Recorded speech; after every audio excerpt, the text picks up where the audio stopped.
नमस्कार साथियों, मैं आपका दोस्त विभोर मोतला एक बार फिर से स्वागत करता हूं करंट अफेयर की एक नई क्लास में। दोस्तों, आज फिर से आपके सामने लेकर आया हूं 10 नए क्वेश्चन जो बने हैं आज रात तक की सुर्खियों से। तो चलिए दोस्तों, शुरू करते हैं आज की क्लास को आज के मोटिवेशन कोटेशन के साथ। तो आज का मोटिवेशन कोटेशन है, उठो जागो और तब तक मत रुको जब तक लक्ष्य की प्राप्ति ना हो जाए। तो दोस्तों, अक्सर ऐसा होता है जब हम एग्जाम देकर ये हमारा रिजल्ट आता है तो हम अगले साल के लिए कमिटमेंट करते हैं कि अगले साल या अब से हम लगातार पढ़ाई करेंगे, और फिर कुछ दिन बाद सोचते हैं कि अभी तो एग्जाम में काफी दिन है, थोड़े दिन भी बाद से तैयारी शुरू करते हैं, और ऐसे ऐसे करते करते समय निकल जाता है। तो दोस्तों, आज ही से लग जाइए और ये आलस को छोड़कर जब तक हम सफल नहीं होंगे तब तक हम कड़ी मेहनत जारी रखेंगे। तो चलिए शुरू करते हैं आज की क्लास को पहले क्वेश्चन के साथ। तो दोस्तों, आज का पहला क्वेश्चन है, हाल ही में संयुक्त राष्ट्र यूएन संयुक्त राष्ट्र महासभा ने यूएनजीए संयुक्त राष्ट्र महासभा जनरल असेंबली ने 2026-27 के लिए सुरक्षा परिषद के कितने गैर स्थायी सदस्यों का चुनाव किया है। तो हाल ही में यूएन ने 5 गैर स्थायी सदस्यों का चुनाव किया है, जिसमें से 5 देश हैं, बहरीन, फिर कोलंबिया है, फिर उसके बाद है तुम्हारा कॉन्गो लोकतांत्रिक गणराज्य। ये एक, तो कितने हो गए? 3। चौथा होगा इसमें, चौथा जो देश है वो है लातविया, बाल्टिक देश लातविया। उसके बाद जो 5वां देश है, तीसरा और ये चौथा, 5वां देश जो इसका सदस्य बना है वो है लाइबेरिया। 5वां सदस्य इसका लाइबेरिया। तो ये 5 सदस्य जिन्हें हाल ही में गैर स्थायी सदस्यों के रूप में चुना गया है। किसमें? UNGA, United nation general assembly में। अगर बात करें हम यूनाइटेड नेशन यानी संयुक्त राष्ट्र, दोस्तों, जैसे ही 1944 में सेकेंड वर्ल्ड वॉर खत्म हुआ तो उसके बाद कुछ देशों ने मिलकर ये योजना बनाई कि आगे से ऐसा युद्ध दोबारा से ना हो, तो हम एक ऐसी संस्था की स्थापना करेंगे जो पूरे विश्व को युद्ध से बचा कर रखेगी। हालांकि इसने आज तक कोई किसी युद्ध को बचाव नहीं किया है और ये सिर्फ पश्चिमी देशों का एक टूल किट बनकर रह गया है, लेकिन फिर भी इस उद्देश्य से इसकी स्थापना की गई। इसकी स्थापना की बात करें तो इसकी स्थापना 1945, सेकेंड वर्ल्ड वॉर के बाद 1945 में इसकी स्थापना की गई। इसका मुख्यालय न्यूयॉर्क में है। हेडक्वार्टर कहां पे है इसका?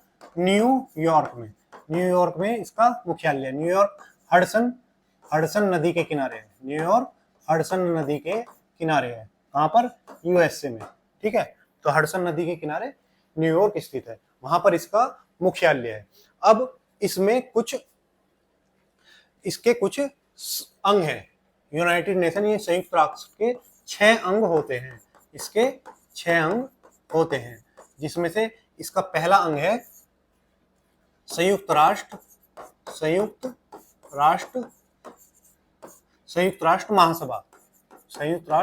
महासभा, जिसे हम यूएनजीए जनरल असेंबली के नाम से जानते हैं। तो पहला अंग इसका यूएनजीए। दूसरा, सुरक्षा परिषद, यूएन सुरक्षा परिषद इसका दूसरा अंग हो गया, तो जिसमें सिक्योरिटी काउंसिल के नाम से जिसे हम जानते हैं। तीसरा जो इसका अंग है वो है यूनाइटेड नेशन आर्थिक और सामाजिक परिषद, ये इसका तीसरा अंग है। चौथा अंग इसका, जो इसका चौथा अंग है उसका नाम है यूनाइटेड नेशन सेक्रेटरीट यानी यूएन सचिवालय, ये इसका चौथा अंग है। और 5वां अंग इसका अंतरराष्ट्रीय न्यायालय, जिसका हेडक्वार्टर कहां पर है? दाहेग में, नीदरलैंड में जिसका हेडक्वार्टर है। तो ये जो संयुक्त राष्ट्र महासभा है, इसमें 5 देशों का चुनाव हुआ है अस्थायी। अगर हम बात करें अगर हम इसकी बात करें कि यूनाइटेड नेशन में कितने, यूनाइटेड नेशन में 5 स्थायी और 10 अस्थायी सदस्य होते हैं। अस्थायी सदस्य होते हैं कितने? 5 स्थायी यूनाइटेड नेशन जनरल असेंबली में और 10 अस्थायी सदस्य होते हैं।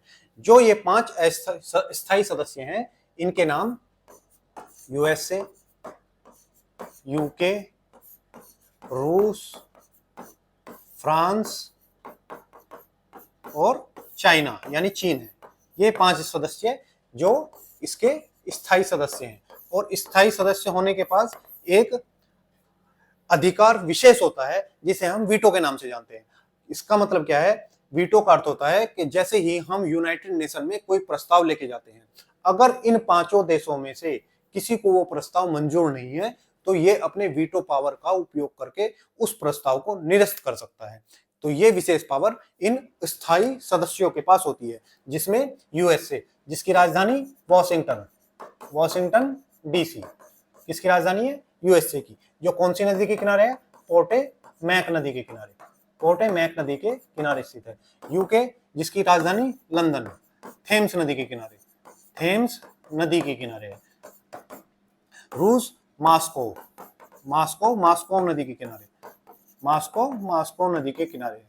अगर बात करें फ्रांस की, तो इसकी राजधानी पेरिस है और जो सीन नदी के किनारे है, सीन नदी के किनारे। चीन, जिसकी राजधानी बीजिंग इसकी राजधानी है।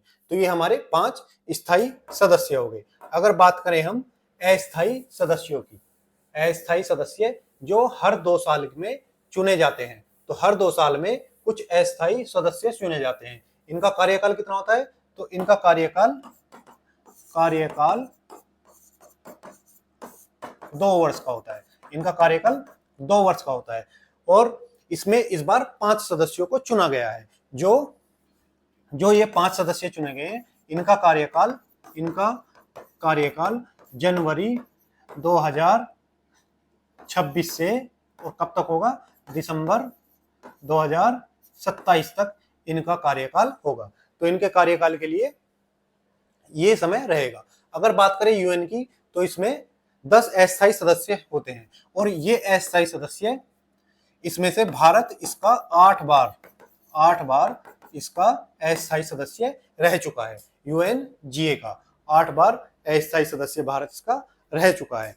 अब जो इसमें सदस्य चुने गए हैं वो क्षेत्र वाइज चुने जाते हैं। ये जो 10 सदस्य हैं, ये पूरे विश्व के क्षेत्र वाइज चुने जाते हैं। जैसे अफ्रीका से 3 सदस्य आते हैं। अफ्रीका से सबसे अधिक 3 सदस्यों को चुना जाता है। वहीं एशिया पैसिफिक या एशिया प्रशांत क्षेत्र से 2 सदस्यों को चुना जाता है। और फिर अगर बात करें पश्चिमी यूरोप से भी 2 सदस्यों को चुना जाता है। वहीं अगर बात करें हम लैटिन अमेरिकी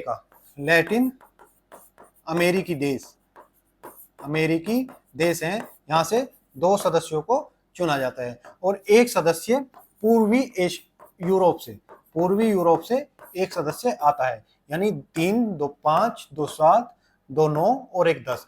तो 10 सदस्य इन क्षेत्रों से चुने जाते हैं। हाल ही में जो 5 सदस्य चुने गए हैं वो इन्हीं सभी क्षेत्रों से चुने गए हैं। ठीक है। अब इसकी बात करें यूएनओ की, तो इसके जो अभी हेड है वो एंटोनियो गुटेरेस है। तो ये हमारी यूनाइटेड नेशन जनरल असेंबली। यहाँ पर आपने कई बार मोदी जी को या हमारे किसी भारतीय को भाषण देते हुए सुना होगा। तो यहाँ पर खड़े होकर भाषण देते हैं। यहाँ इसके अध्यक्ष बैठते हैं। इसके अध्यक्ष का नाम एंटोनियो गुटेरेस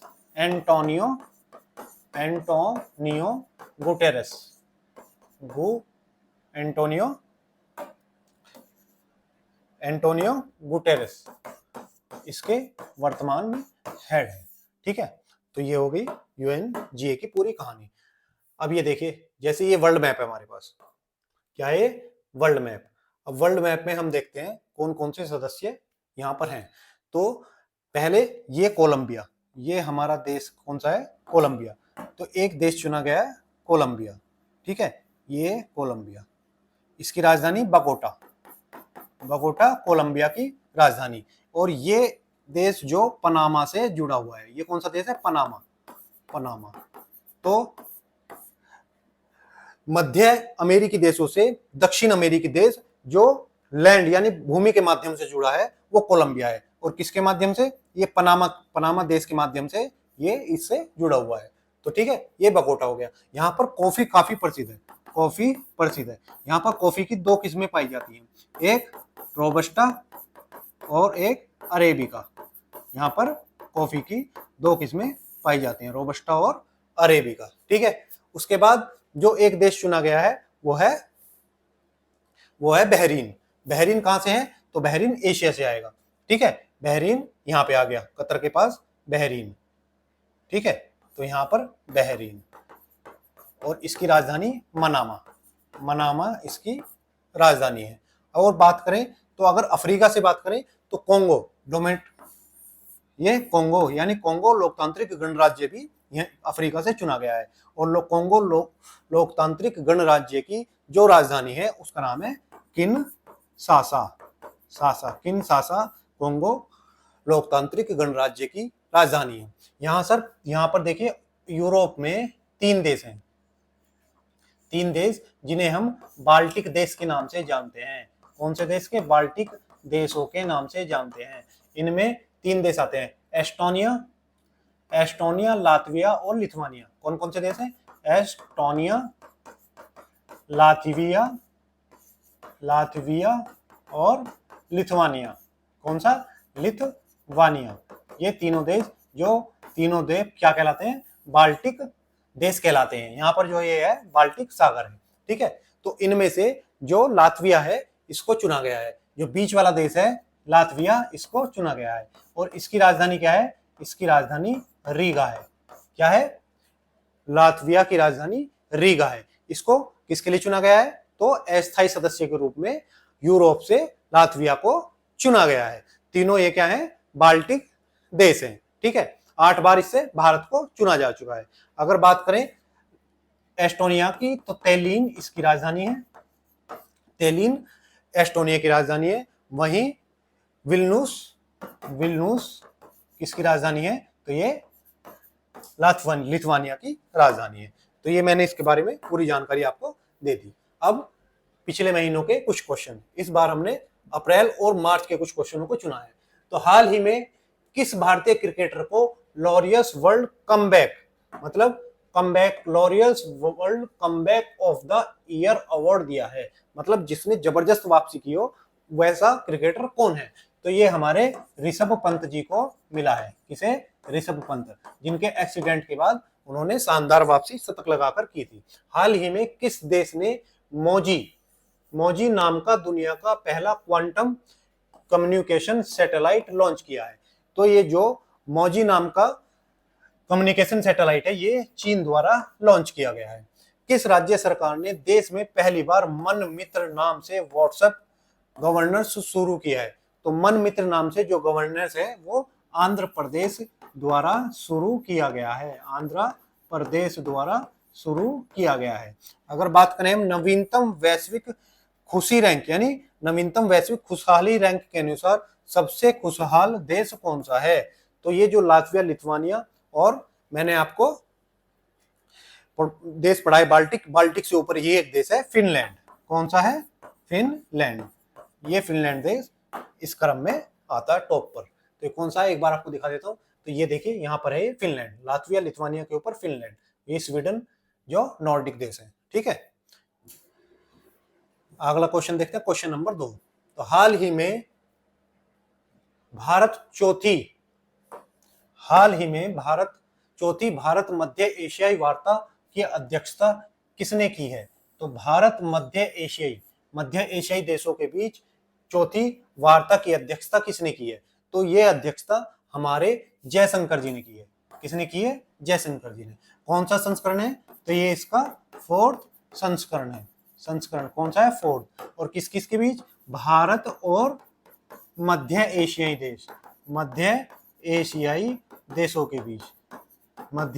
देशों के बीच चौथे क्रम की जो वार्ता है वो की गई है। ठीक है। इसका उद्देश्य क्या है? तो इसका उद्देश्य है भारत प्लस मध्य एशियाई देशों के बीच व्यापार और संबंधों को बढ़ाना। ठीक है, संबंधों को बढ़ाना, ये किसका उद्देश्य है? इस बैठक का उद्देश्य है। इसी बैठक में हमने कई मुद्दों पर बात की, जैसे व्यापार, आतंकवाद और क्षेत्रीय सुरक्षा और संपर्क, इन सब पर इसमें बातें हुई। तो अगर बात करें तो ये 5 देश कौन कौन से हैं? तो ये 5 देश जो मध्य एशियाई देश हैं, तो ये 5 मध्य एशियाई देश। सबसे पहले कजाकिस्तान, किर्गिस्तान, तुर्कमेनिस्तान, तुर्कमेनिस्तान हो गया, उज्बेकिस्तान, ठीक है, उज्बेकिस्तान।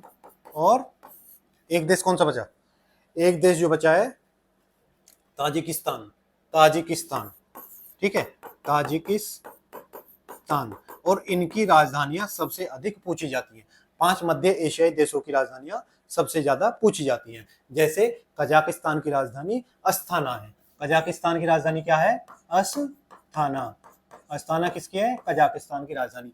ऐसे ही किर्गिस्तान की राजधानी बिश्केक। क्या है? बिश्केक। ठीक है, बिश्केक किसकी राजधानी है? कजाकिस्तान की। जैसे केक में कुछ मिट्टी आ गई हो जो किरकिरी कर रही है, तो क्या है? बिश्केक किसकी राजधानी? किर्गिस्तान की राजधानी। यानी केक में थोड़ी सी मिट्टी आ गई तो किरकिर करने लगा। तजाकिस्तान। अगर बात करें तुर्कमेनिस्तान, तो तुर्कमेनिस्तान जैसे कि नाम से ही लगता है तुर्कों का है, तो अश्काबाद इसकी राजधानी होगी। अगर बात करें उज्बेकिस्तान, जहां से कौन था? बाबर, आपने पढ़ा होगा। ठीक है, ताशकंद। ठीक है, ताशकंद इसकी राजधानी। तजाकिस्तान यानी ताज, और ताज सबसे ज्यादा कौन पहनता होगा? जिसके सबसे ज्यादा सर होंगे। ठीक है, तो सर किसके थे सबसे ज्यादा? दशानंद यानी रावण के। तो दशांबे किसकी राजधानी है? ये तजाकिस्तान की राजधानी। तो ये 5 मध्य एशियाई देश और इनकी राजधानी। अगर बात करें हम मध्य एशियाई देशों के बीच इस वार्ता की, तो ये इसका चौथा चरण है। इसकी शुरुआत 2019 में समरकंद से हुई थी। समरकंद, ठीक है, समरकंद का शासक बाबर ही था। बाबर का पिताजी कहाँ पे था? तो समरकंद का शासक। ठीक है, तो ये हमारा मध्य एशियाई देश हो गए। अगर बात करें तो ये हमारे जेम्स बॉन्ड जयशंकर जी। कौन है हमारे?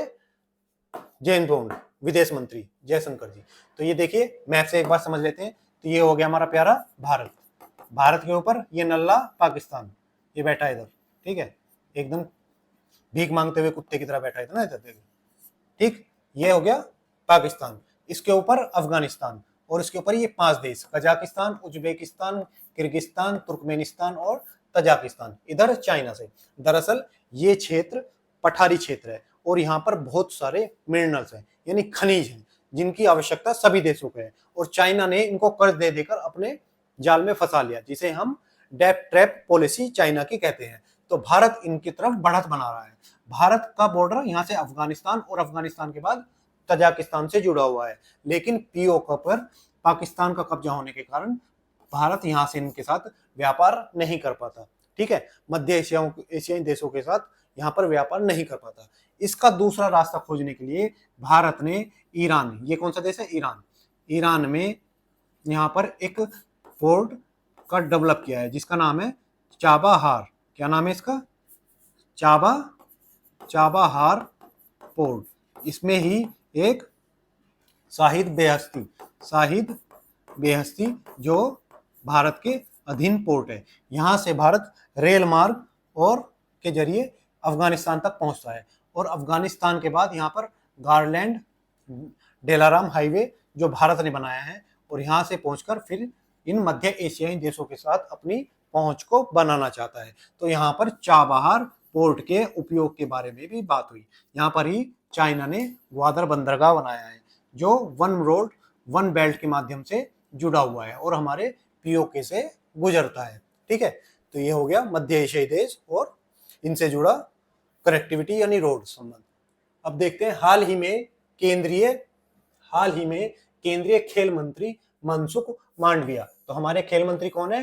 मनसुख मांडविया। ठीक है, जैसे खेलने के बाद हमें क्या मिलता है? मन को सुख मिलता है। पढ़ने के बाद तो नहीं मिलता, लेकिन खेलने के बाद हमें क्या मिलता है? मन को सुख मिलता है। इसलिए खेल मंत्री कौन बनाए गए हैं? मनसुख, जिससे क्या मिले? लोगों के मन को सुख मिले, तो इसलिए मनसुख। तो मनसुख ने किस बॉलीवुड अभिनेता को फिट इंडिया आइकॉन नामित किया है? तो ये हमारे आयुष्मान खुराना। ठीक है, आयुष्मान खुराना। मेरे दिल का टेलीफोन करे रिंग रिंग रिंग रिंग, तो वही वाले एक्टर हैं आयुष्मान खुराना, इनको नियुक्त किया है। हाल ही में केंद्र सरकार ने कहा नामरूप फॉर उर्वरक संयंत्र को मंजूरी दी है? तो हमारे यहाँ पर असम राज्य है। ठीक है, असम राज्य को क्या मिली है? ये मंजूरी मिली है। हाल ही में भारत ने मुक्त अभिव्यक्ति सूचकांक में 33 देशों में कौन सा स्थान प्राप्त किया है? यानी मुक्त अभिव्यक्ति, अपनी व्यक्ति को अपनी बात रखने की आजादी, इसमें 33 स्थानों में से 24वां स्थान प्राप्त हुआ है। ठीक है, तो 24वां स्थान प्राप्त हुआ है। हाल ही में किस राज्य सरकार ने विधानसभा की कार्रवाई जानने के लिए सर्च इंजन लॉन्च किया है? यानी जहां हमारे विधायक और मुख्यमंत्री बैठते हैं उस विधानसभा की कार्रवाई जानने के लिए एक सर्च इंजन बनाया है। तो ये करने वाला राज्य कौन सा है? पंजाब, यानी 5 दरियाओं के बीच की भूमि पंजाब। ठीक है, देखते हैं अगला क्वेश्चन। क्वेश्चन नंबर 3, 51वें G7 शिखर सम्मेलन का आयोजन कब और कहां होगा? तो ये आयोजन हमारा कहां होगा? कनाडा में होगा। ठीक है, और 15 से 17 जून के बीच होगा। अभी हाल ही में भारत को भी यहाँ पर जाने के लिए न्योता मिला है और हमारे जो प्रधानमंत्री जी है वहां पर इसमें भागीदारी करेंगे। तो कनाडा के कनानसिस स्थान पर क्या होगा? G7 का आयोजन होगा। G7 G7 क्या है? यह है ग्रुप ऑफ 7, सात अमीर लोकतांत्रिक देशों का समूह है। ठीक है, क्या है? 7 सबसे अमीर लोकतांत्रिक देशों का समूह है। इसमें वेस्टर्न और अमीर देश ही है, ये मान लीजिए। तो इसमें भारत इसका सदस्य नहीं है। भारत इसका सदस्य नहीं है, यानी भारत को इसकी सदस्यता नहीं है। लेकिन 2019 से अब भारत क्या है? भारत के बिना किसी ग्रुप का होना आजकल बेईमानी है, क्योंकि भारत के पास जनसंख्या इतनी है और सबसे तेजी से बढ़ती अर्थव्यवस्था है। तो भारत को हर कोई ग्रुप अपने में शामिल करना चाहता है। तो 2019 से क्या करते हैं? विशेष आमंत्रण पर क्या होता है? भारत इसमें शामिल होता है और इसी के तहत अभी भी भारत इसमें शामिल होगा।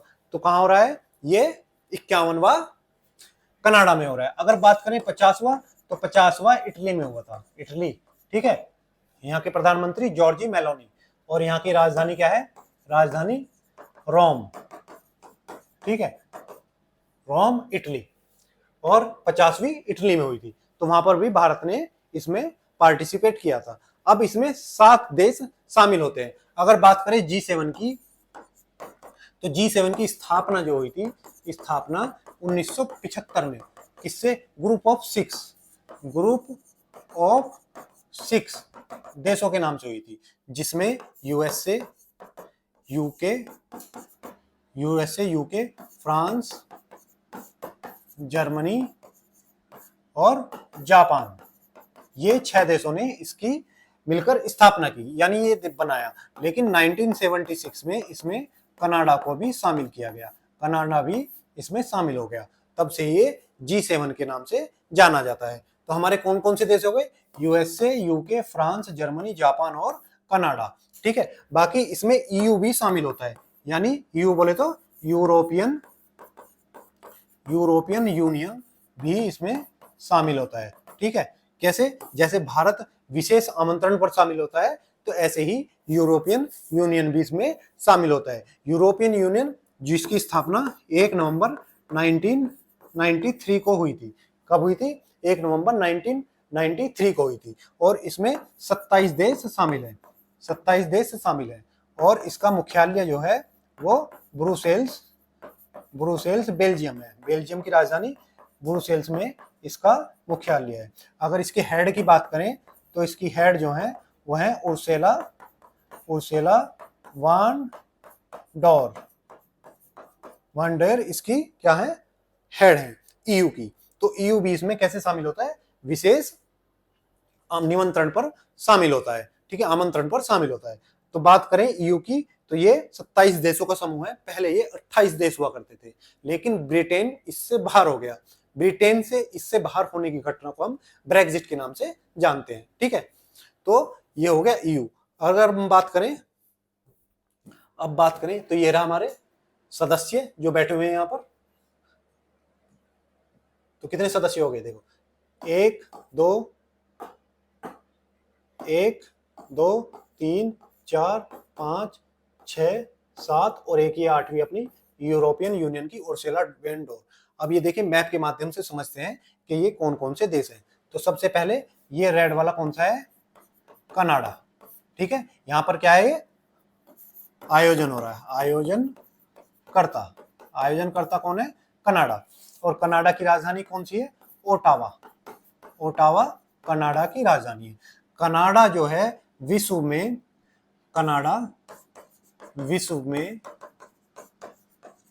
सबसे बड़ी समुद्री सीमा रखता है। ठीक है, समुद्री सीमा रखता है। ठीक है, सबसे बड़ी समुद्री सीमा रखता है। और इसका बॉर्डर जहां से किससे मिलता है? यूएसए। नीचे कौन सा देश है? यूएसए। यहाँ से इसका बॉर्डर यूएसए से मिलता है। और यूएसए से किस अक्षांश पे मिलता है? तो इसको हम 49 डिग्री नॉर्थ, उत्तरी अक्षांश से इनकी सीमा बनती है। इनकी सीमा पर यहाँ पर 5 झीलें हैं। इन्हें हम 5 ग्रेट लेक्स के नाम से जानते हैं। जिसमें से पहली जो है सुपीरियर जो है सबसे बड़ी और पहली झील है। और ये उत्तरी अमेरिका की मीठे पानी की सबसे बड़ी झील है। कैसी झील है? मीठे पानी की सबसे बड़ी झील। मीठे पानी की सबसे बड़ी झील कौन सी होगी? सुपीरियर। इसके बाद जो दूसरी आती है, इनका क्रम भी ऐसे ही है। चलो एक बार क्रम में ही लिख देते हैं इनको। तो सबसे पहले सुपीरियर, ये क्या है? यहाँ से पश्चिम से, और हम पूर्व की ओर चलेंगे। किस ओर? पूर्व की ओर चलेंगे। तो सबसे पहले पश्चिम में पड़ेगी सुपीरियर। इसके बाद मिशिगन जो पूरी तरह से कहां पर है? यूएसए में है। बाकी चारों कहां पर है? यूएसए और कनाडा के बॉर्डर पे है। लेकिन मिशिगन क्या है? पूरी तरह से यूएसए में है। इसके बाद जो अगली झील है उसका नाम है ह्यूरॉन। उसके बाद ह्यूरॉन के बाद इरी, और इरी के बाद जो हमारी झील आती है ओंटारियो झील, जो 5वीं झील है। ठीक है, तो ये 5 झील जो दोनों की सीमाओं पर पाई जाती हैं। तो ये हमारा कनाडा हो गया। कनाडा के बारे में अगर और बात करें तो यहाँ पर एक अथाबास्का झील है। कनाडा में अथाबास्का झील, ये कैसी है? ये यूरेनियम के लिए प्रसिद्ध है। ठीक है, यूरेनियम के लिए प्रसिद्ध है। यूरेनियम उत्पादन में कनाडा का स्थान उज्बेकिस्तान के बाद दूसरा नंबर है।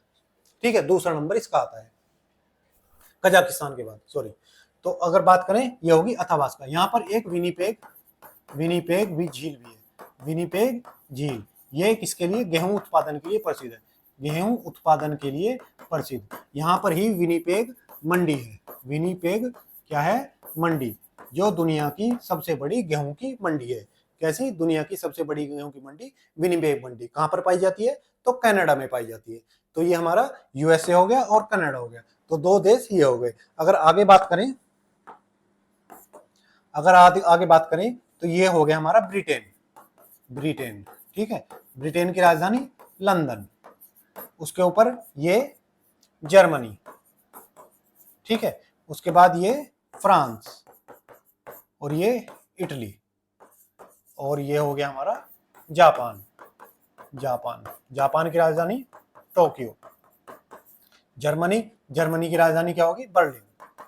ठीक है, जर्मनी की राजधानी बर्लिन। इटली की राजधानी रोम और फ्रांस की राजधानी क्या है? पेरिस, सीन नदी के किनारे। ठीक है, तो ये सबकी राजधानियां और पूरे मैप के साथ आपने समझ लिया। आगे देखते हैं,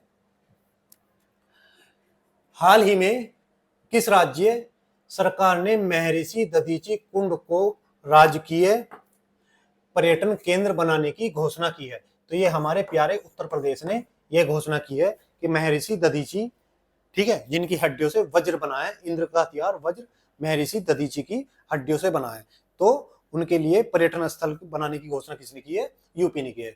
हाल ही में कहां भारत नवाचार शिखर सम्मेलन टीबी उन्मूलन की अग्रणीय समाधान का उद्घाटन किया गया है? मतलब टीबी उन्मूलन के लिए जो उद्घाटन है भारतीय नवाचार शिखर सम्मेलन, ये दिल्ली में किया गया है। ठीक है, टीबी दिवस यानी टीबी डे कब मनाया जाता है? ठीक है, टीबी डे कब मनाया जाता है? तो ये 24 टीबी डे कब मनाया जाता है? तो 24 मार्च को टीबी डे मनाया जाता है। अगर बात करें भारत का टीबी मुक्त लक्ष्य कब तक होने का है? तो 2025 तक भारत का टीबी मुक्त होने का लक्ष्य था। ये अगर बात करें टीबी मुक्त विश्व का कब तक है? तो विश्व ने टीबी मुक्त होने का लक्ष्य रखा है 2030 तक। तो भारत का 5 साल पहले ही ये लक्ष्य है और लगभग पूरा भी हो चुका है। हाल ही में किस अंतरिक्ष यान के माध्यम से नासा के अंतरिक्ष यात्री सुनीता विलियम्स और बुच विल्मोर, तो सुनीता विलियम्स और बुच विल्मोर क्या थे? अंतरराष्ट्रीय स्पेस स्टेशन में अटक गए थे क्योंकि इनका विमान खराब हो गया था। तो इनको लाने के लिए फिर दूसरे विमान को भेजा गया, तो उस विमान का नाम था क्रू ड्रैगन। क्या था? क्रू ड्रैगन उस विमान का नाम था। हाल ही में कहां प्रतिस्पर्धा कानून के अर्थशास्त्र पर 10वां, कौन सा 10वां राष्ट्रीय सम्मेलन आयोजित किया गया है? तो ये भी हमारे दिल्ली में ही आयोजित किया गया है। चलिए अब देखते हैं नेक्स्ट क्वेश्चन है हमारा चौथा। तो हाल ही में जिम्बाब्वे के किस रिजर्व में 50 हाथियों को मारने की अनुमति दी गई है? हाल ही में क्या हुआ है कि जिम्बाब्वे में यहाँ पर हाथियों की संख्या काफी अधिक है और हाथियों की संख्या बढ़ने के कारण यहाँ पर पानी की और खाने की दिक्कत हो गई है तथा जैव विविधता को भी संकट उत्पन्न हो गया है। तो इसलिए यहाँ की सरकार ने कम से कम 50 हाथियों को मारने की परमिशन दी है। तो कहाँ पर? सैम वैली कंजर्वेंसी में इसको परमिशन दी गई।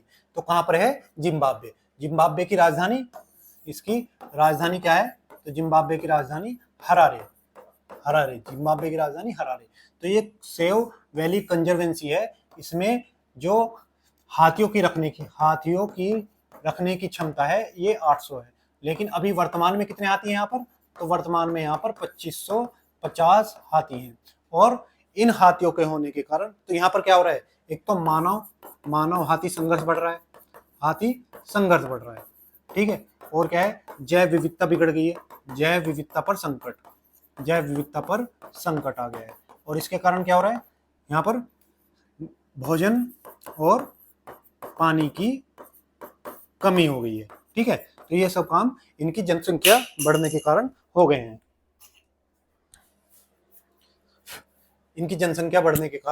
ये हो गए हैं। और इससे निपटने के लिए अभी 50 हाथियों को मारने की परमिशन दी गई है। अगर बात करें जैव विविधता क्या होती है, तो किसी भी क्षेत्र में जैव विविधता क्या होती है? किसी भी क्षेत्र में उपस्थित प्राणी तथा जीवों की विविधता क्या कहलाती है? जैव विविधता कहलाती है। यानी यहाँ पर कितने प्रकार के जीव पाए जाते हैं और जीवों में भी कितने प्रकार के अनुवांशिकता पाई जाती है। यानी जैसे एक इंसान है तो एक इंसान अफ्रीका का है, एकदम काला है, एक यूरोप का है, एकदम गोरा है, जैसे चाइना का है तो एकदम मंगोलियन प्रकार का है, भारत का है तो अलग प्रकार का है। तो ये मानव में भी क्या हो गई? अनुवांशिकता अलग अलग हो गई। तो इसकी जितनी ज्यादा होगी जैव विविधता उतनी अधिक होगी और हमारा सिस्टम उतनी मजबूती से कार्य करेगा, ठीक है। तो ये कहां पर है? ये हमारे जिम्बाब्वे के कंजर्वेंसी में है। कहां पर? Save valley. अगर हम बात करें हाथियों की, तो भारत में भी हाथियों के संरक्षण के लिए एक प्रोजेक्ट चलाया गया। कब?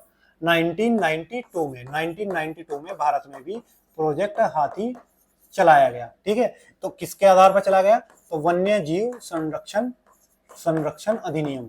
ये कब आया था हमारे यहाँ पर? संरक्षण एक्ट या अधिनियम 1972 के तहत हमने एक प्रोजेक्ट चलाया जिसमें हाथियों का संरक्षण किया जाएगा।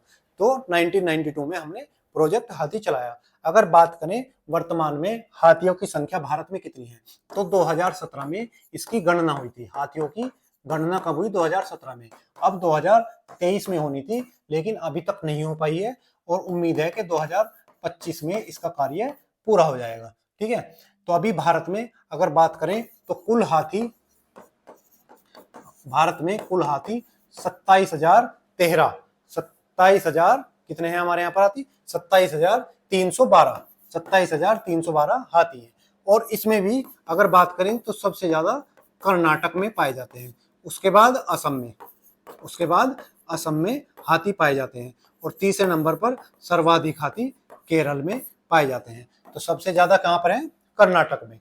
अगर बात करें कर्नाटक में हाथियों की संख्या कितनी है, तो अगर आपसे कोई पूछे तो आप बताएंगे 6,449 सर्वाधिक संख्या जो है कर्नाटक में पाई जाती है। उससे कम असम में और उससे कम केरल में पाई जाती है। अगर बात करें भारत में हाथियों के संरक्षण के लिए एलिफेंट रिजर्व कितने हैं? तो भारत में 33 हाथी संरक्षण रिजर्व हैं। ठीक है, कितने हैं? 33 हाथी संरक्षण रिजर्व हैं। ठीक, तो यह सारी जानकारी हमारी किसके बारे में हुई? हाथियों के और प्रोजेक्ट हाथी के बारे में। ये देखिए हाथी जी गणेश जी का रूप है, सूंड उठाए हुए हैं। ठीक है, अगर बात करें हम अफ्रीका की, तो जिम्बाब्वे कहां पर है? तो ये रहा हमारा हरे वाला जिम्बाब्वे। कहां पर है? नीचे देखिए, नीचे है ये जिम्बाब्वे। ठीक है, तो ये जिम्बाब्वे हो गया। ठीक, इसकी राजधानी हरारे। और किस महाद्वीप में है? ये अफ्रीका महाद्वीप में स्थित है। ठीक है, अगर बात करें अफ्रीका महाद्वीप की, तो अफ्रीका महाद्वीप विश्व का एकमात्र महाद्वीप है जहां से तीनों रेखाएं गुजरती हैं। तीनों रेखाएं बोले तो ऊपर से यहां से गुजरेगी कर्क रेखा, ठीक है, फिर बीच से गुजरेगी गिनी की खाड़ी से भूमध्य रेखा, और नीचे गुजरती है यहाँ पर मकर रेखा। तो तीनों रेखाएं मकर, विषुवत और कर्क रेखा गुजरने वाला एकमात्र महाद्वीप कौन सा है? अफ्रीका है। अगर बात करें जनसंख्या और क्षेत्रफल के आधार पर, तो जनसंख्या और क्षेत्रफल दोनों में इसका दूसरा स्थान है। ठीक है, जनसंख्या और क्षेत्रफल दोनों में इसका दूसरा स्थान है। किसका स्थान पहला है? तो एशिया का दोनों में ही पहला स्थान है। भाई जहां पर चाइना और भारत मिलेंगे तो वहां पर कितने होंगे? जनसंख्या सबसे ज्यादा ही होगी, क्योंकि अगर देखें तो पूरे विश्व में 8 अरब की जनसंख्या है। इसकी 8 अरब जनसंख्या है, और इसमें से लगभग 3 अरब से ज्यादा तो यहीं पे है। 3 अरब भारत और चाइना में ही है, तो सबसे ज्यादा एशिया में। ठीक, यहां पर देखिए अगर बात करें यहां पर, तो बात करते हैं, ये हमारा क्या हो गया? सऊदी अरब, अरब पेनिनसुला, अरब प्रायद्वीप, यहाँ पर सऊदी अरब वगैरह है, तो यहाँ अरब प्रायद्वीप। तो यहाँ से ये क्या हो गई हमारी? ये हो गया हमारा लाल सागर। ठीक है, और यहां से हो गया हमारा, सॉरी, ये हो गया हमारा लाल सागर, और ये हो गया हमारा अरब सागर। ठीक है, और इनके जोड़ने वाली जल संधि कौन सी है? बाबे मंदेव जल संधि, जो अरब सागर को किससे जोड़ती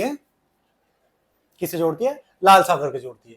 इधर आगे चलेंगे तो यहाँ पर एक नहर है जिसको हम स्वेज नहर के नाम से जानते हैं, स्वेज नहर। और स्वेज नहर किसे जोड़ेगी? लाल सागर से भूमध्य सागर को जोड़ती है स्वेज नहर।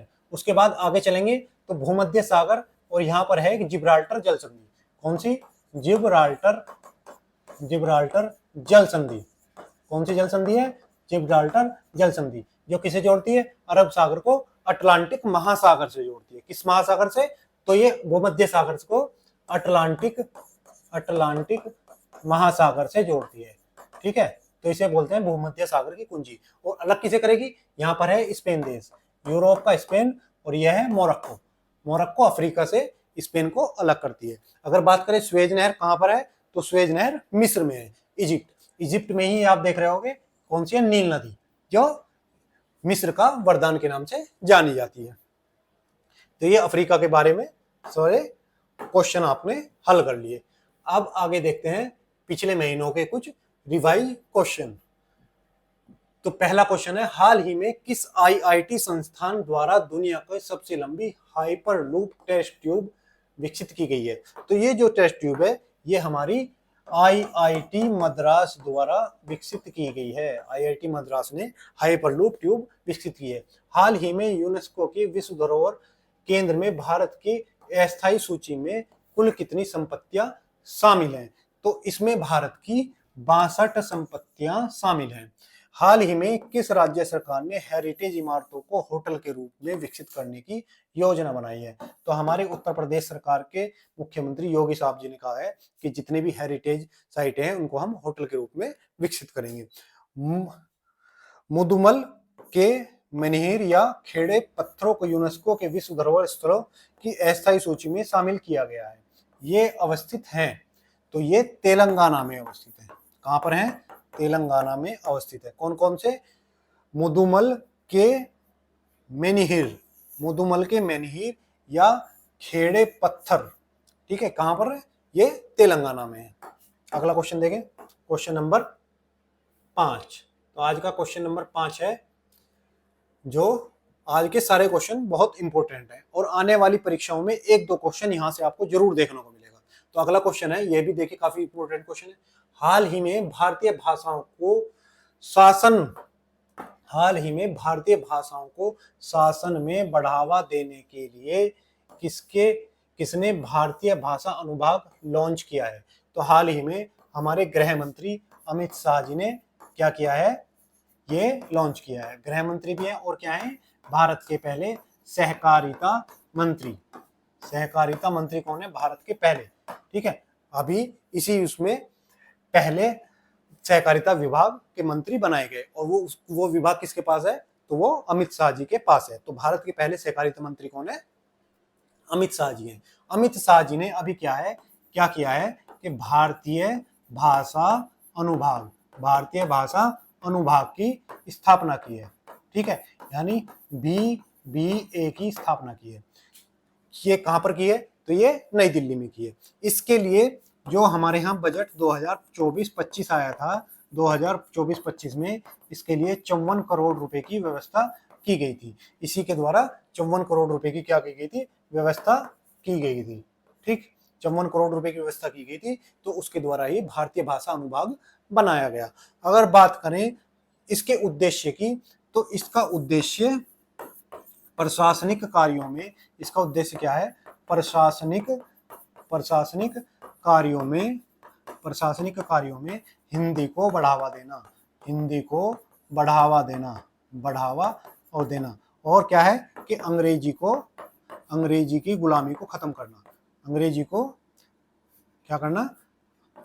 को खत्म करना, यानी तो क्या है इसका उद्देश्य कि अंग्रेजी जो हमारे यहाँ पर एक गुलामी की मानसिकता को दोहराती है या दिखाती है, उसको खत्म करके अपनी क्षेत्रीय भाषाओं और हिंदी को आगे बढ़ाना। अभी हमारे यहाँ क्या था, जैसे एक हमारे यहाँ आधिकारिक भाषा नियम आता है, क्या है, आधिकारिक भाषा अधिनियम, ये कब का है, तो ये 1976 का आधिकारिक भाषा अधिनियम है। इसके द्वारा श्रेणी ग यानी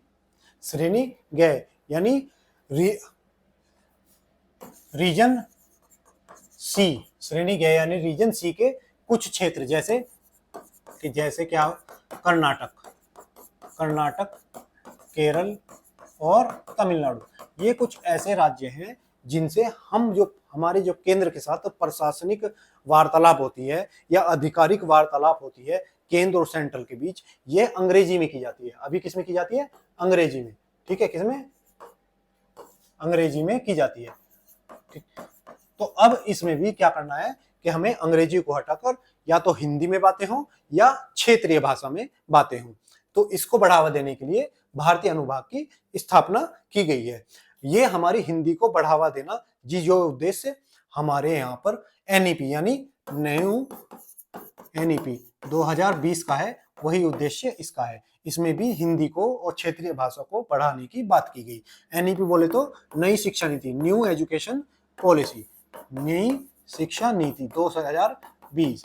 और ये किसकी सिफारिश पे लाई गई? कोई अगर पूछे कि नई शिक्षा नीति किसकी सिफारिश पे लाई गई, तो इसके लिए एक समिति का गठन हुआ था जिसको हम कस्तूरी रंगन समिति के नाम से जानते हैं। कस्तूरी रंगन समिति की सिफारिश पे नई शिक्षा नीति 2020 लाई गई। तो इन सब को बढ़ाने के लिए क्या किया गया है? इसकी व्यवस्था की गई है। ये हमारे अमित शाह जी द्वारा क्या बनाया गया है? भारतीय भाषा अनुभाग बनाया गया है। ये है हमारे अमित शाह जी। अगर बात करूं मैं आपसे, यहाँ पे आप भाषा पढ़ ही रहे हैं तो एक क्वेश्चन और पढ़ लेते हैं। हमारे यहाँ पर अनुसूची 8 में, हमारे यहाँ पर संविधान की अनुसूची 8 में भाषाओं के बारे में बताया गया है। किसमें? अनुसूची 8 में भाषाओं के बारे में बताया गया है। और इसमें भी क्या है कि इसमें हमारे यहाँ 22 भाषाएं हैं। कितनी है? 22 भाषाएं हैं। अनुसूची 8 में हमारे यहाँ 22 भाषाएं हैं। लेकिन 22 भाषा क्या शुरू से ही थी? जब हमारा संविधान निर्माण हुआ तभी से ही 22 भाषाएं थी? तो नहीं, ऐसा बिल्कुल नहीं है। जब हमारा संविधान निर्माण हुआ तब हमारे यहाँ मूल संविधान में 14 भाषाएं थी। मूल संविधान में कितनी भाषाएं थी? तो 14 भाषाएं थी। 14 भाषाएं थी। तो फिर ये आज 22 भाषाएं कैसे हैं? तो इनको बाद में संविधान संशोधन के द्वारा जोड़ा गया। जैसे इसके लिए जो पहला संविधान संशोधन हुआ, जिसको हम 21वां संविधान संशोधन कहते हैं, संविधान संशोधन, ये 1976 में हुआ। और इसके द्वारा जो 15वीं भाषा जोड़ी गई, 15वीं भाषा वो थी सिंधी भाषा। सिंधी भाषा को इसके द्वारा जोड़ा गया। तो जो 15वीं भाषा थी, उसके बाद समय बीतता गया और उसके बाद जो अगला संविधान संशोधन हुआ वो था 71वां संविधान संशोधन 1992 में हुआ।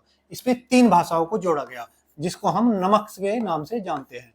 किस नाम से जानते हैं? नमक। ये याद रखिएगा, किस नाम से? नमक। एन से ने से हो गया नेपाली, ने से नेपाली, एम से मणिपुरी और के से कोंकणी। कोंकणी जो गोवा और कर्नाटक के कुछ क्षेत्र में बोली जाती है। ठीक है, इन तीनों भाषाओं को जोड़ा गया। उसके बाद जो हमारा 92वां संविधान संशोधन 2003 में हुआ, इसमें 4 भाषाओं को जोड़ा गया, जिसमें मैथिली, संथाली, बोडो और डोंगरी, इन सब भाषाओं को जोड़ा गया। ठीक है, तो ये हमारे भाषाओं से संबंधित सारे क्वेश्चन हो गए। अगर भाषा की बात कर ही रहे हैं तो और कुछ क्वेश्चन भी देख लेते हैं। जैसे हमारे यहाँ अभी हाल ही में शास्त्रीय भाषाएं 5 शास्त्रीय भाषाएं और जोड़ी गई। कितनी? 5। अब कुल कितनी हो गई हैं? तो कुल हो गई हैं 11 भाषाएं। जैसे पहले हमारे यहाँ 6 भाषाएं थी। कौन कौन सी थी? तमिल,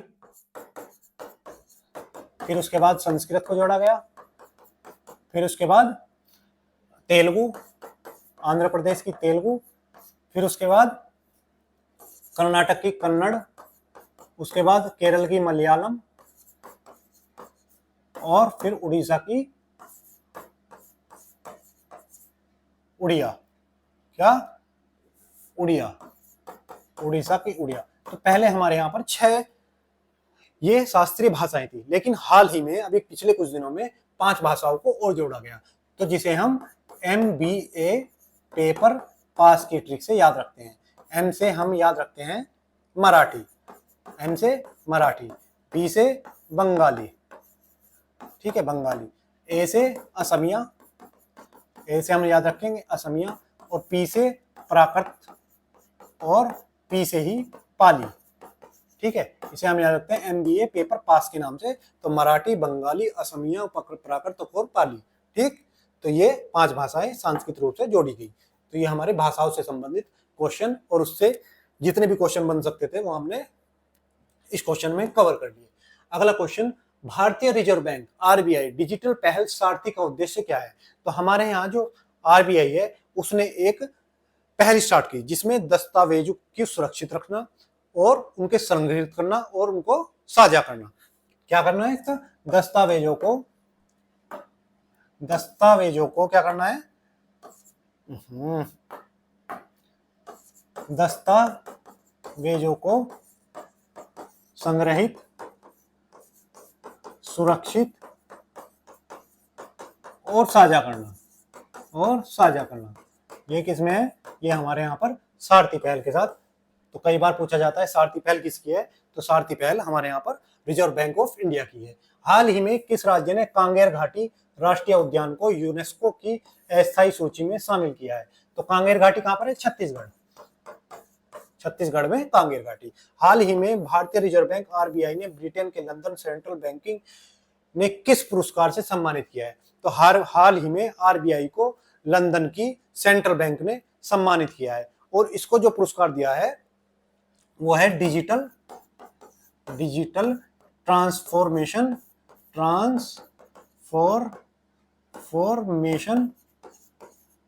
अवार्ड, यानी इसने डिजिटल ट्रांसफॉर्म अपने आप को खुद को किया है तो इसलिए इसे ये अवार्ड मिला है।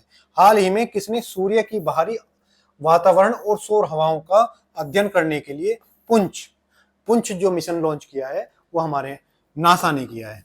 ठीक है, नासा ने किया है। इसके लिए सूर्य के जो फ्लेयर चलती हैं उसके लिए। ऐसे ही भारत का भी सूर्य के लिए कौन सा मिशन है? तो आदित्य L1 मिशन है, आदित्य L1 मिशन। और ये किस रॉकेट के द्वारा छोड़ा गया? आप कमेंट बॉक्स में लिख के मुझे अवश्य बताएंगे और जो भी सही आंसर देगा उसको मैं हार्ट दूंगा, कमेंट में हार्ट दूंगा। ठीक है, अगला क्वेश्चन देखते हैं। हाल ही में प्रधानमंत्री आर्थिक सलाहकार परिषद EACPM का अध्यक्ष किसे नियुक्त किया गया है? तो एस महेंद्र देव को हमारे यहाँ पर प्रधानमंत्री की आर्थिक सलाहकार परिषद का अध्यक्ष नियुक्त किया गया है। ठीक है, तो ये क्या है? ये पहले एक्सिस बैंक के सीईओ रह चुके हैं। क्या पर? अभी ये क्या थे? एक्सिस बैंक में थे और जैसे ही इनको पता चला कि आपको यहाँ पर नियुक्त कर दिया गया है तो उसी दिन इन्होंने एक्सिस बैंक को कह दिया लो भैया अपना ही संभालो, हम क्या है चलते हैं। तो एक्सिस बैंक के क्या थे? निदेशक थे। एक्सिस बैंक के निदेशक थे। अभी प्रधानमंत्री मोदी जी के क्या होंगे? आर्थिक सलाहकार होंगे। ठीक, ऐसे ही हमने अभी प्रधानमंत्री के पीएम की निजी सचिव के बारे में सुना था। तो ये कौन चुनी गई थी? तो ये थी निधि छिब्बर है। निधि छिब्बर को क्या सुना? निधि तिवारी को। ठीक है, निधि तिवारी को क्या चुना गया है? प्रधानमंत्री की निजी सचिव चुना गया है। अगर बात करें हम हाल ही में हुई कुछ नियुक्तों के बारे में बात करें तो सबसे पहले आरबीआई के गवर्नर कौन है? ठीक है, आरबीआई के गवर्नर हो गए, सेबी के हेड हो गए, फिर हमारे सीजीआई हो गए, चीफ जस्टिस ऑफ इंडिया। ठीक, और क्या? UPSC head. ठीक है, इसरो के हेड कौन है? इसरो के हेड कौन चुने गए? और 23वें विधि आयोग के अध्यक्ष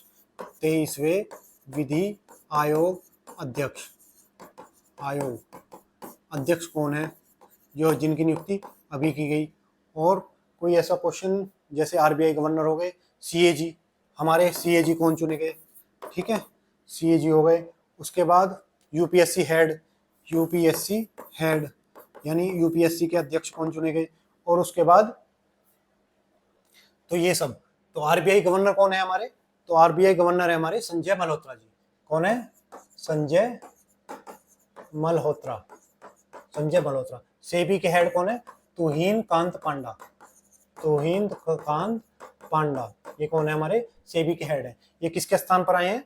तो ये माधवीपुरी बुज के स्थान पर आए हैं। माधवीपुरी बुज जो सेबी की पहली महिला अध्यक्ष थी, उनके स्थान पर तुहिन कांत पांडा है। उनका कार्यकाल खत्म हो गया। SEBI stock exchange board of India जो हमारे यहाँ शेयर मार्केट पर कंट्रोल करता है उसको सेबी के रूप में जानते हैं। हमारे यहाँ सीजीआई कौन बने हैं हमारे पर यहाँ पर, तो बीवीआर गवई। कौन बने हैं? बीवीआर गवई। कौन से क्रम के हैं? 52वें क्रम के हैं। इसरो के अध्यक्ष वी नारायणन कौन बने हैं? इसरो के अध्यक्ष। 23वें विधि आयोग के अध्यक्ष कौन है? तो दिनेश जी जो क्या है हमारे 23वें विधि आयोग के अध्यक्ष बने हैं। दिनेश माहेश्वरी क्या है हमारे को, क्या बने हैं? हमारे 23वें विधि आयोग के अध्यक्ष बने हैं। अगर बात करें सीएजी की तो संजय मूर्ति हमारे यहाँ पर सीएजी बने हैं। यूपीएससी के हेड अजय कुमार, यहाँ पर अजय कुमार हमारे यूपीएससी के हेड नियुक्त किए गए हैं। ये है महेंद्र जी जो अभी क्या है पीएम मोदी के आर्थिक सलाहकार नियुक्त किए गए हैं। ठीक, अगला क्वेश्चन, हाल ही में भारतीय रेलवे ने जल संरक्षण के लिए किस मिशन में भाग लिया है? तो ये मिशन अमृत सरोवर,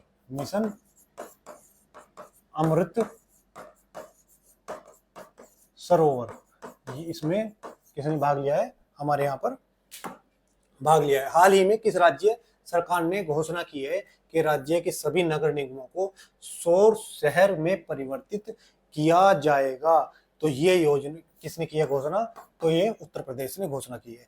हाल ही में किस तारीख को नदियों के लिए अंतर्राष्ट्रीय कार्रवाई दिवस, यानी नदियों के लिए अंतर्राष्ट्रीय कार्रवाई दिवस कब मनाया गया? तो 14 मई को इसकी मनाने की घोषणा की गई। भारत किस देश में प्रत्यक्ष विदेशी निवेश एफडीआई का शीर्ष स्रोत बनकर उभरा है? तो भारत दुबई में ये उभरा है। ठीक है, क्या उभरा है? दुबई। चलिए अगला क्वेश्चन देखते हैं, क्वेश्चन नंबर 7। विश्व मस्तिष्क ट्यूमर दिवस 2025 कब मनाया गया? तो विश्व मस्तिष्क ट्यूमर यानी दिमाग का जो कैंसर हो जाता है वो कब मनाया गया? तो इसके लिए 8 जून मनाया गया, 8 जून को। इसका उद्देश्य क्या है? उद्देश्य है लोगों में मस्तिष्क ट्यूमर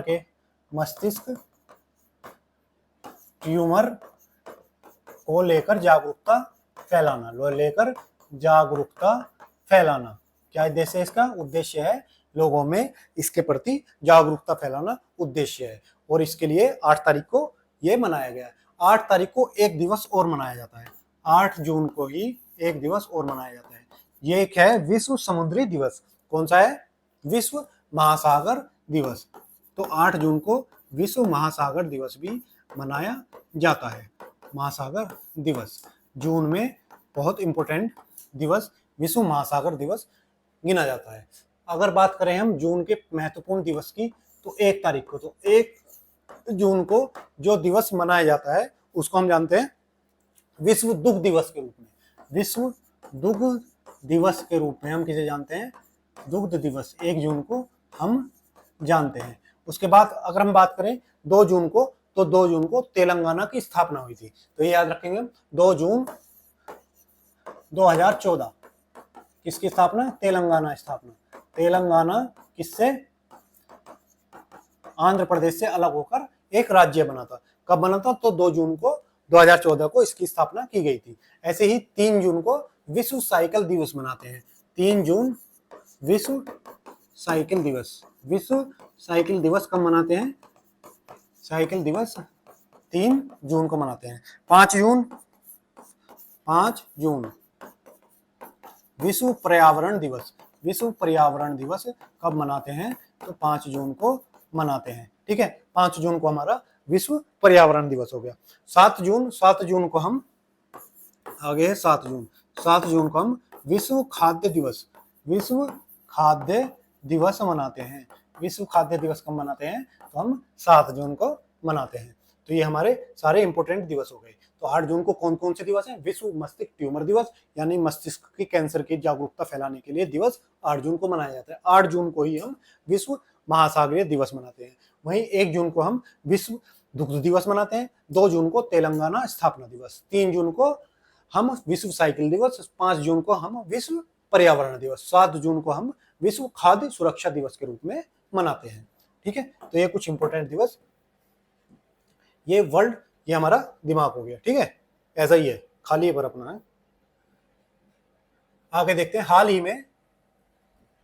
ही में किस देश ने अफगानिस्तान में 10 अत्याधुनिक प्रस्तुति और बाल चिकित्सा केंद्र स्थापित करने की घोषणा की है? तो ये घोषणा की गई है यूएई द्वारा, संयुक्त अरब अमीरात द्वारा ये घोषणा की गई है। हाल ही में भारत ने यूनेस्को को मान्यता के लिए कितनी संपत्तियों को अस्थायी सूची में शामिल किया है? तो कितनी सूची को हमने शामिल किया है? तो हमने अभी बताया 6 सूचियों को शामिल किया है। हाल ही में किसने शांति, करुणा और स्थिरता की संस्कृति को बढ़ावा देने के लिए गोल्डन मरकरी अवार्ड, ये इंपॉर्टेंट अवार्ड है, आप याद रखेंगे, गोल्डन मरकरी अवार्ड ये दलाई लामा को मिला है। दलाई लामा तिब्बती गुरु, तो इनको क्या मिला है? ये अवार्ड मिला है। ये जो दलाई लामा है ये एक पोस्ट का नाम है, ये किसी व्यक्ति का नाम नहीं है, ये एक पोस्ट का नाम है। हर बार कोई नया व्यक्ति जब ये वाले दलाई लामा गुजर जाएंगे तो ये अपने उत्तराधिकारी किसी को नियुक्त करके जाएंगे, तो उस पोस्ट का नाम है दलाई लामा। तो अगला दलाई लामा कौन होगा ये बताने के बाद जाएंगे। 12 जनवरी 2025 को कहाँ जल स्थिरता सम्मेलन 2025 का आयोजन किया गया है? तो 2025 का जो आयोजन जो किया गया है जल स्थिरता सम्मेलन, वो नई दिल्ली में। कहां पर? नई दिल्ली में इसका आयोजन किया गया है। अगला क्वेश्चन देखते हैं, क्वेश्चन नंबर 8। हाल ही में भारतीय विशिष्ट पहचान प्राधिकरण UIDAI ने जून 2025 में कितने अधिक आधार प्रमाणीकरण लेन देन की घोषणा की है? तो हमारे यहाँ जो आधार कार्ड के द्वारा पैसे निकाले जाते हैं या पैसे ट्रांसफर कराए जाते हैं, उसके द्वारा कितना लेन देन किया गया? तो 211 करोड़ का ये महीने में किया गया। किसमें? मई महीने में किया गया। और ये जो लेन देन है ये पिछले महीने यानी अप्रैल की तुलना में और मई 2024 की तुलना में अधिक है। क्या है? अधिक है। यानी जो पिछला महीना गया अप्रैल 2025 यानी मई से पहला महीना, उससे भी ज्यादा हुआ है, और जो पिछले साल मई में हुआ था उससे भी ज्यादा ये हुआ है। ठीक है, तो इसमें वृद्धि देखी गई है। अगर बात करें UIDAI, तो ये आधार कार्ड को लॉन्च करने वाली संस्था, कौन सी है? UIDAI है। और अगर बात करें इसकी स्थापना की, तो 2009 में इसकी स्थापना हुई। ठीक है, और भुवनेश्वर कुमार कौन है? इसके हेड है। तो वर्तमान इसके अध्यक्ष या हेड कौन है? तो भुवनेश्वर कुमार है। भुवनेश्वर कुमार इसके हेड है। ठीक है, भुवनेश्वर कुमार इसके हेड है। अगर बात करें इसके मुख्यालय की, तो नई दिल्ली में इसका मुख्यालय है। हेडक्वार्टर कहां पर इसका? तो नई दिल्ली में इसका हेडक्वार्टर है। अगला क्वेश्चन, ये हमारा UIDAI आधार हो गया। अब उत्तर प्रदेश ने कहां देश का पहला स्थायी कालग्राम स्थापित करने का निर्णय लिया है? तो उत्तर प्रदेश ने जो देश का स्थायी कालग्राम है वो कहां स्थापित करेंगे? तो वो प्रयागराज, जिसे हम पहले इलाहाबाद के नाम से जानते थे, अब इसका नाम क्या है? यानी प्रयागराज, जो इसका पहला नाम था वही नाम इसका रख दिया गया है। सरकार के संरक्षण प्रयासों के देश में वन क्षेत्र बढ़कर कितने प्रतिशत हो गया है? अभी हमारे यहाँ पर एक वन रिपोर्ट आई थी, उसमें बताया गया कि भारत का वन क्षेत्र 25.17% की बढ़ोतरी हुई है। यानी इतने बढ़ गया, इतने की बढ़ोतरी नहीं, बढ़कर इतना हो गया है। कुल क्षेत्रफल का इतने परसेंटेज पर हमारे यहाँ वन पाए जाते हैं। हाल ही में किस राज्य सरकार ने अपने बजट में लोगों में रुपये के स्थान पर तमिल अक्षर इसका उपयोग किया है? मतलब रुपये के लिए अपने लोकल लैंग्वेज में एक क्या किया है? लोगो जारी किया है। तो ये किसने किया है? तमिलनाडु ने किया है। तमिलनाडु ने ऐसा किया है। ठीक है, अगला क्वेश्चन, हाल ही में भारत और किस देश की नौसेनाओं द्वारा संयुक्त अभ्यास बोंगो सागर किसके बीच होता है? तो बोंगो सागर बांग्लादेश और भारत के बीच। बोंगो सागर और संप्रीति दोनों किसके बीच होते हैं? भारत और कोऑपरेट, ये तीनों अभ्यास भारत और बांग्लादेश की सेनाओं के बीच आयोजित किए जाते हैं। अगला क्वेश्चन, हाल ही में TCL इंडिया ने किस भारतीय क्रिकेटर को लगातार दूसरे वर्ष के लिए अपना ब्रांड एम्बेसडर नियुक्त किया है? तो जो ब्रांड एम्बेसडर नियुक्त किया है ये हमारे रोहित शर्मा जी हैं। अभी टेस्ट क्रिकेट से संन्यास लेने वाले 2020 के वर्ल्ड कप के विजेता कप्तान रोहित शर्मा, अभी इन्होंने क्या किया है, दूसरे साल भी TCL ने इन्हें अपना ब्रांड एम्बेसडर नियुक्त किया है। तो अभी कुछ पिछले दिनों नियुक्त ब्रांड एम्बेसडर के बारे में भी देख लेते हैं। जैसे ड्रीम टेक्नोलॉजी, इसके ब्रांड एम्बेसडर कौन है? तो कीर्ति सैनन इसकी ब्रांड एम्बेसडर नियुक्त की गई है। अगर बात करें L&T फाइनेंस और स्क्रैचर, इन दोनों के ब्रांड एम्बेसडर कौन है? जसप्रीत बुमराह। कौन है? जसप्रीत बुमराह। इसके कौन ब्रांड एम्बेसडर नियुक्त किए गए हैं। अगर बात करें हम फेडरल बैंक की बात करें तो इसकी ब्रांड एम्बेसडर विद्या बालन को नियुक्त किया गया है। कौन बनी है? विद्या बालन इसकी ब्रांड एम्बेसडर नियुक्त की गई है। अगर बात करें मैसूर सैंडल सोप, तो मैसूर सैंडल सोप की तमन्ना भाटिया इसकी क्या है? ब्रांड एम्बेसडर नियुक्त की गई है। ओकले के ब्रांड एम्बेसडर शुभमन गिल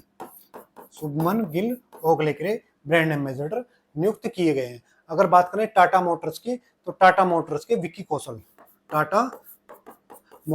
कौन चुने गए हैं? तो टाटा मोटर्स के विक्की कौशल नियुक्त किए गए हैं। ठीक है, टाटा मोटर्स के विक्की कौशल नियुक्त किए गए हैं। अगर बात करें हम यूरेका फोर्ब्स की,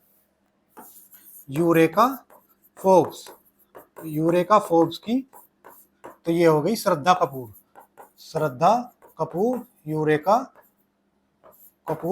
यूरेका फोर्ब्स की श्रद्धा कपूर को ब्रांड एम्बेसडर नियुक्त किया है। वोगा